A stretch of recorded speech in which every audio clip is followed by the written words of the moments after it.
Ecclesiastes chapter 1. The words of the teacher, son of David, king of Jerusalem. Meaningless, meaningless, says the teacher. Utterly meaningless. Everything is meaningless. What do people gain from all their labors, of which they toil under the sun? Generations come and generations go, but the earth remains forever. The sun rises and the sun sets, and hurries back to where it rises. The wind blows to the south and turns to the north. Round and round it goes, ever returning on its course. All streams flow into the sea, yet the sea is never full. To the place the streams come from, there they return again. All things are wearisome, more than one can say. The eye never has enough of seeing, nor the ear its fill of hearing. What has been will be again. What has been done will be done again. There is nothing new under the sun. Is there anything of which one can say, "Look, this is something new"? It was here already long ago. It was here before our time. No one remembers the former generations, and even those yet to come will not be remembered by those who follow them. I, the teacher, was king over Israel in Jerusalem. I applied my mind to study and to explore, by wisdom, all that is done under the heavens. What a heavy burden God has laid on mankind. I have seen all the things that are done under the sun. All of them are meaningless. They're chasing after the wind. What is crooked cannot be straightened. What is lacking cannot be counted. I said to myself, "Look, I have increased in wisdom more than anyone who has ruled over Jerusalem before me.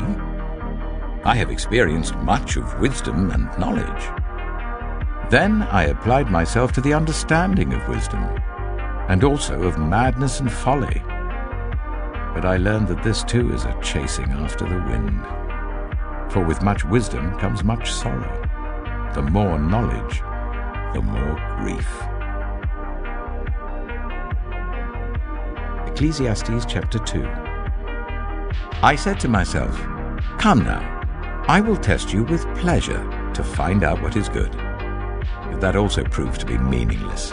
Laughter, I said, is madness, and what does pleasure accomplish? I tried cheering myself with wine and embracing folly, my mind still guiding me with wisdom. I wanted to see what was good for people to do under the heavens during the few days of their lives. I undertook great projects.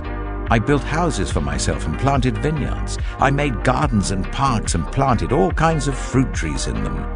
I made reservoirs to water groves of flourishing trees. I bought male and female slaves and had other slaves who were born in my house. I also owned more herds and flocks than anyone in Jerusalem before me. I amassed silver and gold for myself and the treasure of kings and provinces. I acquired male and female singers and a harem as well, the delights of a man's heart.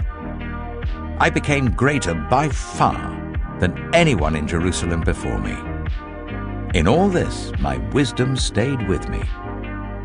I denied myself nothing my eyes desired. I refused my heart no pleasure. My heart took delight in all my labor, and this was the reward for all my toil. Yet when I surveyed all that my hands had done and what I had toiled to achieve, everything was meaningless, a chasing after the wind. Nothing was gained under the sun. Then I turned my thoughts to consider wisdom, and also madness and folly. What more can the king's successor do than what has already been done? I saw that wisdom is better than folly, just as light is better than darkness. The wise have eyes in their heads, while the fool walks in the darkness. But I came to realize that the same fate overtakes them both. Then I said to myself, the fate of the fool will overtake me also. What then do I gain by being wise? I said to myself, this too is meaningless. For the wise, like the fool, will not be long remembered. The days have already come when both have been forgotten. Like the fool, the wise too must die. So I hated life, because the work that is done under the sun was grievous to me. All of it is meaningless, a chasing after the wind. I hated all the things I had toiled for under the sun, because I must leave them to the one who comes after me. And who knows whether that person will be wise or foolish? Yet they will have control over all the fruit of my toil, into which I have poured my effort and skill under the sun. This too is meaningless. So my heart began to despair over all my toilsome labor under the sun. For a person may labor with wisdom, knowledge, and skill, and then they must leave all they own to another who has not toiled for it. This too is meaningless and a great misfortune. What do people get for all the toil and anxious striving with which they labor under the sun? All their days, their work is grief and pain. Even at night, their minds do not rest. This too is meaningless. A person can do nothing better than to eat and drink and find satisfaction in their own toil. This too, I see, is from the hand of God, for without him, who can eat or find enjoyment?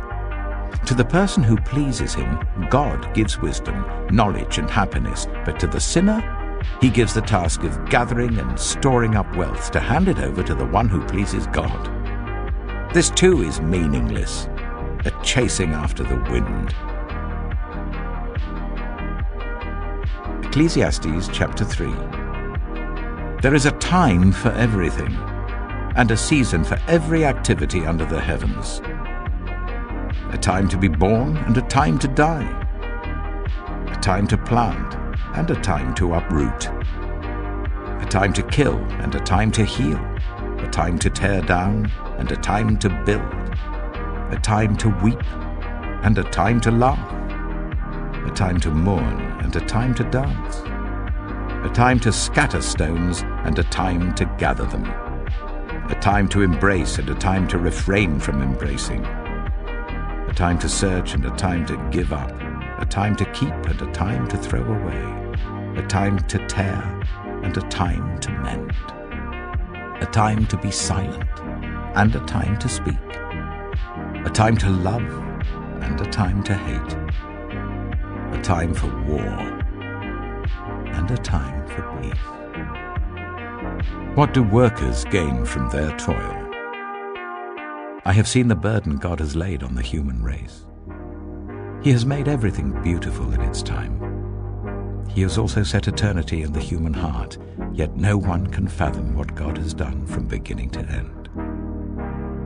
I know that there is nothing better for people than to be happy and to do good while they live, that each of them may eat and drink and find satisfaction in all their toil. This is the gift of God. I know that everything God does will endure forever. Nothing can be added to it and nothing taken from it. God does it so the people will fear him. Whatever is has already been, and whatever will be has been before, and God will call the past to account. And I saw something else under the sun. In the place of judgment, wickedness was there. In the place of justice, wickedness was there. I said to myself, God will bring into judgment both the righteous and the wicked, for there will be a time for every activity, a time to judge every deed. I also said to myself, as for humans, God tests them so that they may see that they are like the animals. Surely the fate of human beings is like that of the animals. The same fate awaits them both. As one dies, so dies the other. All have the same breath. Humans have no advantage over animals. Everything is meaningless. All go to the same place. All come from dust, and to dust all return.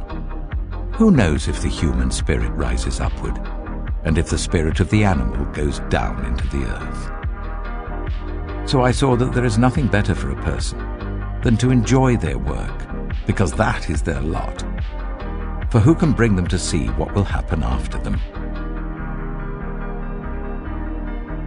Ecclesiastes chapter 4. Again I looked, and saw all the oppression that was taking place under the sun. I saw the tears of the oppressed, and they have no comforter. Power was on the side of their oppressors, and they have no comforter. And I declared that the dead, who had already died, are happier than the living who are still alive. But better than both is the one who has never been born, who has not seen the evil that is done under the sun. And I saw that all toil and achievement spring from one person's envy of another. This too is meaningless, a chasing after the wind. Fools fold their hands and ruin themselves. Better one handful with tranquility than two handfuls with toil and chasing after the wind. Again I saw something meaningless under the sun. There was a man all alone. He had neither son nor brother. There was no end to his toil. Yet his eyes were not content with his wealth. For whom am I toiling, he asked, and why am I depriving myself of enjoyment? This too is meaningless, a miserable business. Two are better than one, because they have a good return for their labor. If either of them falls down, one can help the other up.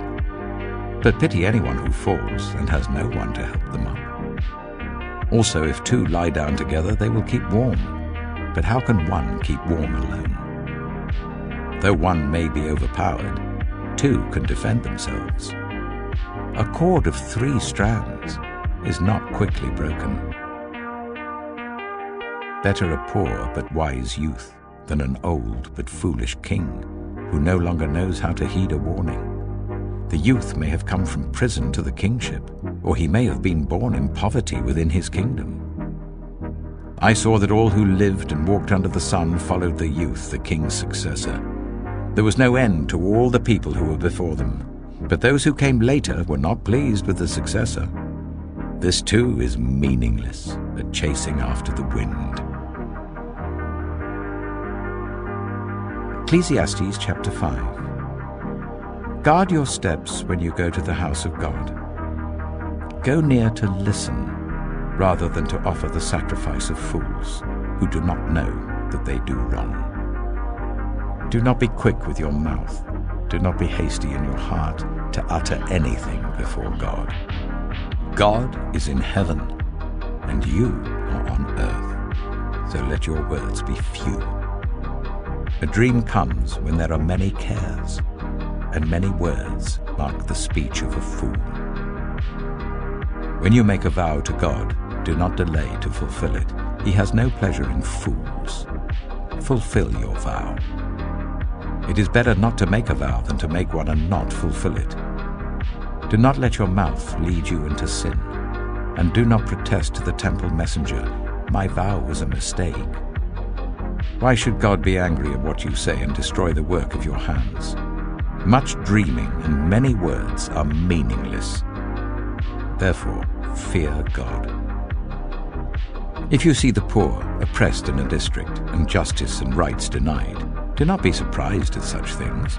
For one official is eyed by a higher one, and over them both are others higher still. The increase from the land is taken by all. The king himself profits from the fields. Whoever loves money never has enough. Whoever loves wealth is never satisfied with their income. This too is meaningless. As goods increase, so do those who consume them. And what benefit are they to the owners, except to feast their eyes on them? The sleep of a laborer is sweet, whether they eat little or much. But as for the rich, their abundance permits them no sleep. I have seen a grievous evil under the sun. Wealth hoarded to the harm of its owners, or wealth lost through some misfortune, so that when they have children there is nothing left for them to inherit.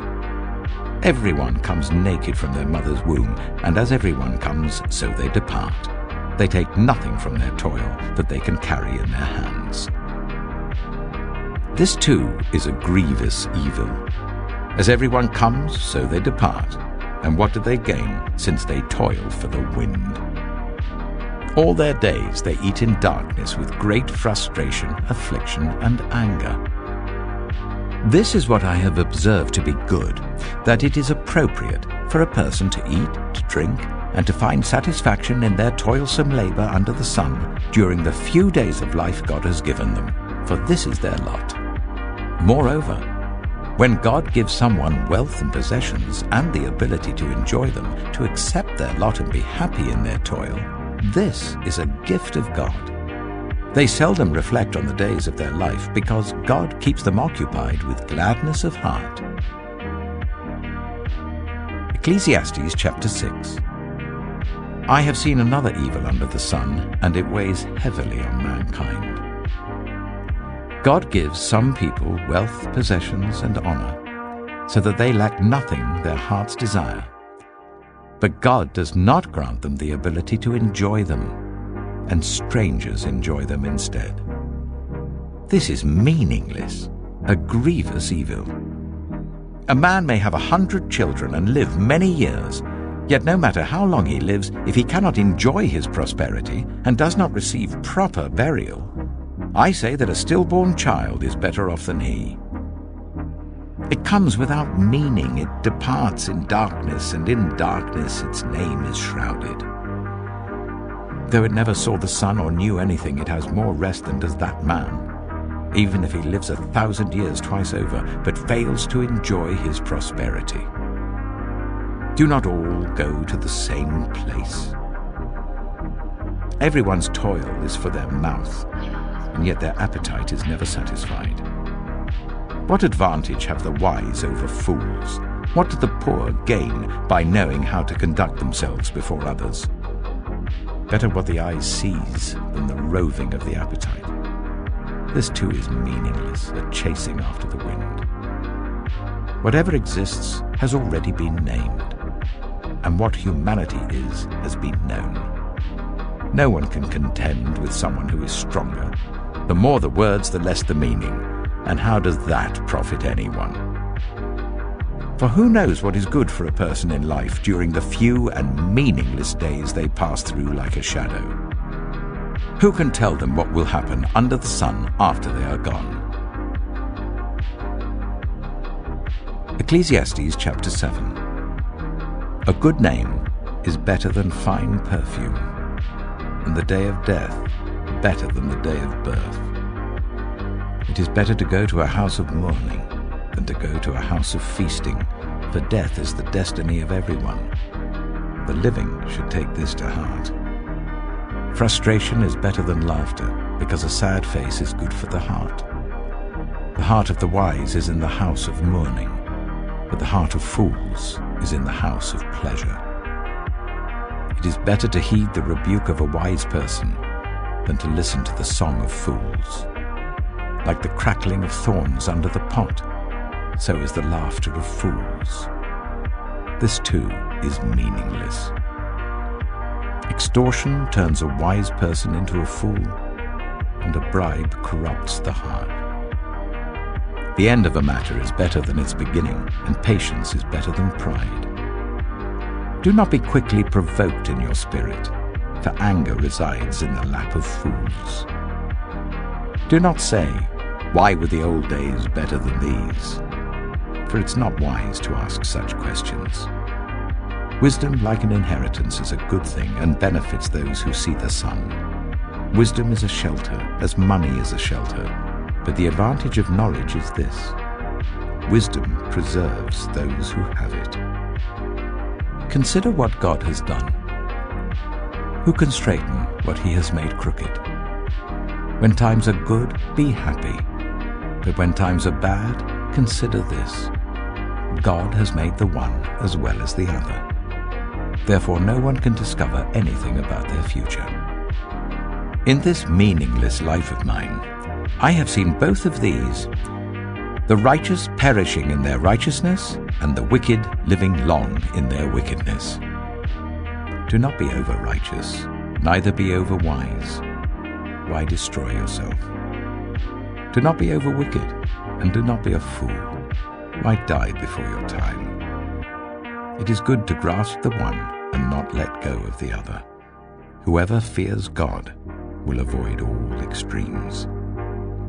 Wisdom makes one wise person more powerful than 10 rulers in a city. Indeed, there is no one on earth who is righteous, no one who does what is right and never sins.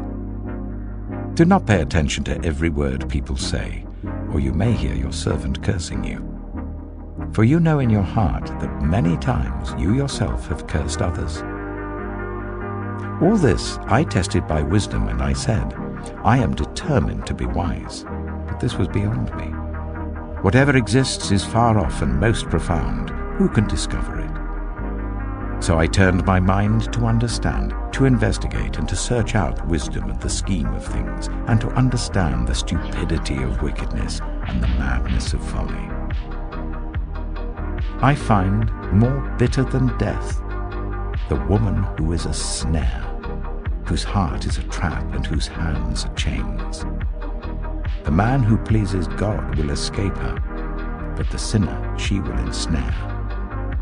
Look, says the teacher, this is what I have discovered.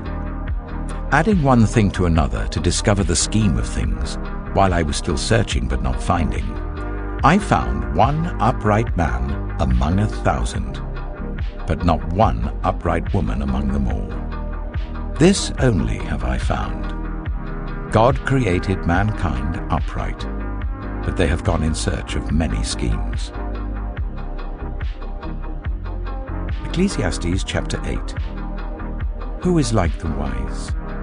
Who knows the explanation of things? A person's wisdom brightens their face and changes its hard appearance. Obey the king's command, I say, because you took an oath before God. Do not be in a hurry to leave the king's presence. Do not stand up for a bad cause, for he will do whatever he pleases. Since a king's word is supreme, who can say to him, "What are you doing?" Whoever obeys his command will come to no harm, and the wise heart will know the proper time and procedure. For there is a proper time and procedure for every matter, though a person may be weighed down by misery.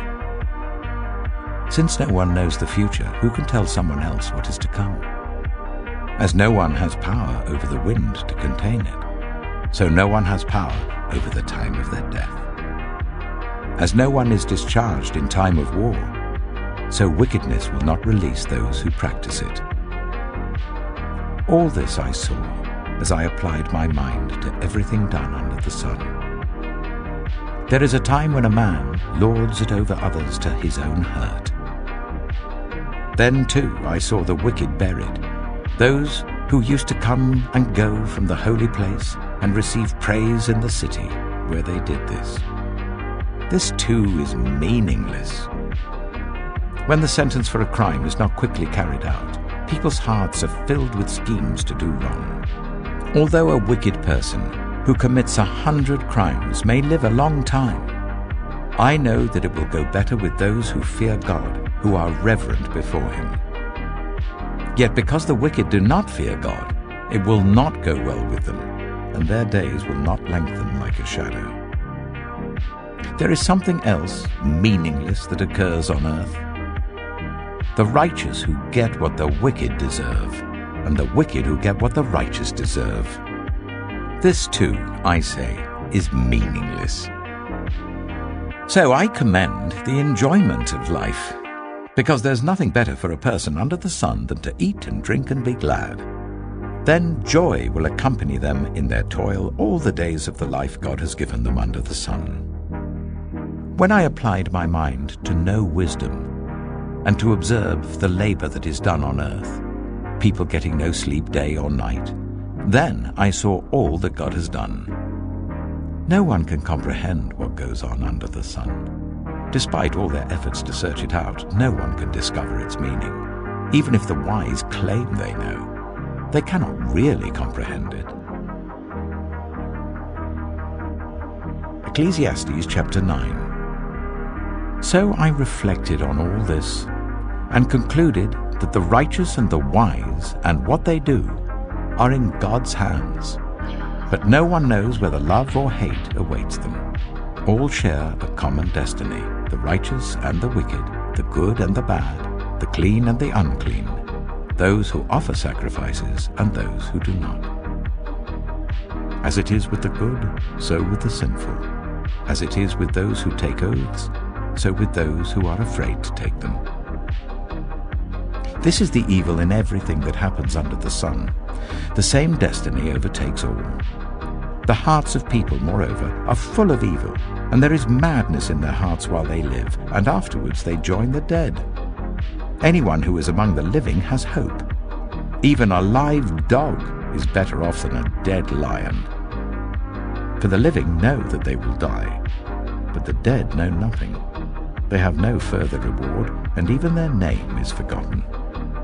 Their love, their hate, and their jealousy have long since vanished. Never again will they have a part in anything that happens under the sun. Go, eat your food with gladness, and drink your wine with a joyful heart, for God has already approved what you do.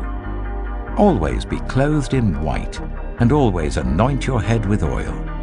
Enjoy life with your wife whom you love, all the days of this meaningless life that God has given you under the sun, all your meaningless days.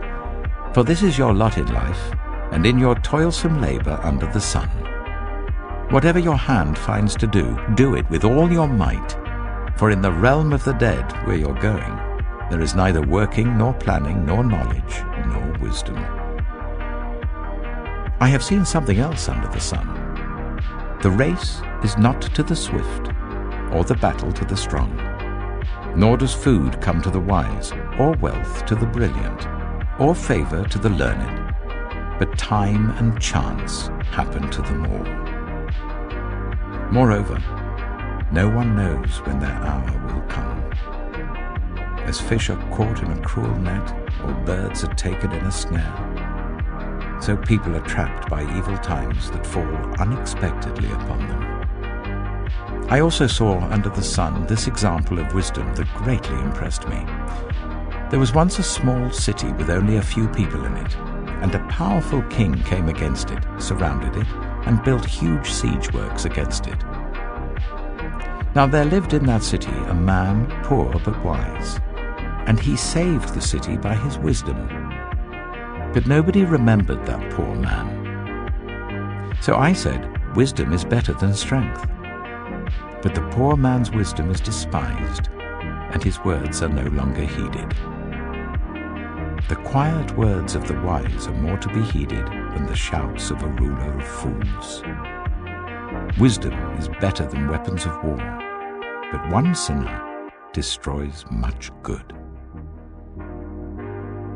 Ecclesiastes chapter 10. As dead flies give perfume a bad smell, so a little folly outweighs wisdom and honor. The heart of the wise inclines to the right, but the heart of the fool to the left. Even as fools walk along the road, they lack sense and show everyone how stupid they are. If a ruler's anger rises against you, do not leave your post. Calmness can lay great offenses to rest. There is an evil I have seen under the sun, the sort of error that arises from a ruler. Fools are put in many high positions, while the rich occupy the low ones. I have seen slaves on horseback, while princes go on foot like slaves. Whoever digs a pit may fall into it. Whoever breaks through a wall may be bitten by a snake. Whoever quarries stones may be injured by them. Whoever splits logs may be endangered by them. If the axe is dull and its edge unsharpened, more strength is needed, but skill will bring success. If a snake bites before it is charmed, the charmer receives no fee. Words from the mouth of the wise are gracious, but fools are consumed by their own lips. At the beginning their words are folly, at the end they are wicked madness, and fools multiply words. No one knows what is coming. Who can tell someone else what will happen after them? The toil of fools wearies them. They do not know the way to town. Woe to the land whose king was a servant and whose princes feast in the morning. Blessed is the land whose king is of noble birth and whose princes eat at a proper time, for strength and not for drunkenness. Through laziness the rafters sag. Because of idle hands the house leaks. A feast is made for laughter, wine makes life merry, and money is the answer for everything. Do not revile the king even in your thoughts, or curse the rich in your bedroom, because a bird in the sky may carry your words, and a bird on the wing may report what you say. Ecclesiastes chapter 11. Ship your grain across the sea. After many days you may receive a return. Invest in 7 ventures, yes, in 8. You do not know what disaster may come upon the land.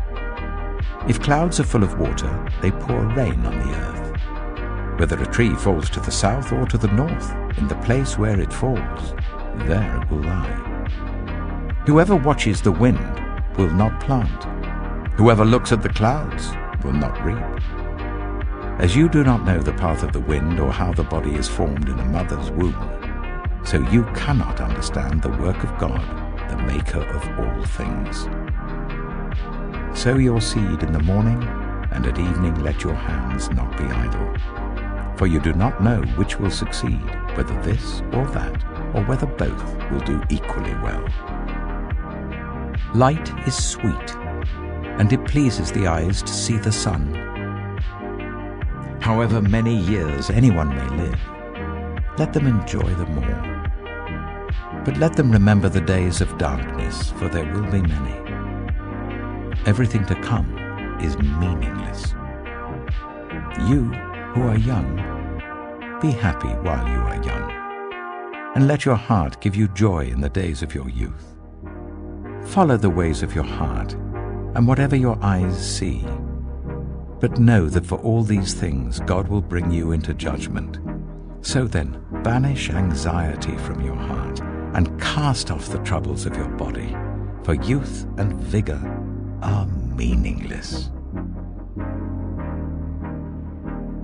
Ecclesiastes chapter 12. Remember your Creator in the days of your youth, before the days of trouble come, and the years approach when you will say, I find no pleasure in them. Before the sun and the light and the moon and the stars grow dark, and the clouds return after the rain, when the keepers of the house tremble and the strong men stoop, when the grinders cease because they are few, and those looking through the windows grow dim, when the doors to the street are closed and the sound of grinding fades, when people rise up at the sound of birds, but all their songs grow faint, when people are afraid of heights and of dangers in the streets, when the almond tree blossoms and the grasshopper drags itself along and desire no longer is stirred. Then people go to their eternal home, and mourners go about the streets. Remember him before the silver cord is severed and the golden bowl is broken, before the pitcher is shattered at the spring and the wheel broken at the well, and the dust returns to the ground it came from, and the spirit returns to God who gave it. Meaningless, meaningless, says the teacher. Everything is meaningless. Not only was the teacher wise, but also he imparted knowledge to the people. He pondered and searched out and set in order many proverbs. The teacher searched to find just the right words, and what he wrote was upright and true. The words of the wise are like goads, their collected sayings like firmly embedded nails given by one shepherd. Be warned, my son, of anything in addition to them. Of making many books there is no end, and much study wearies the body. Now all has been heard. Here is the conclusion of the matter. fear God and keep his commandments, for this is the duty of all mankind. For God will bring every deed into judgment, including every hidden thing, whether it is good or evil.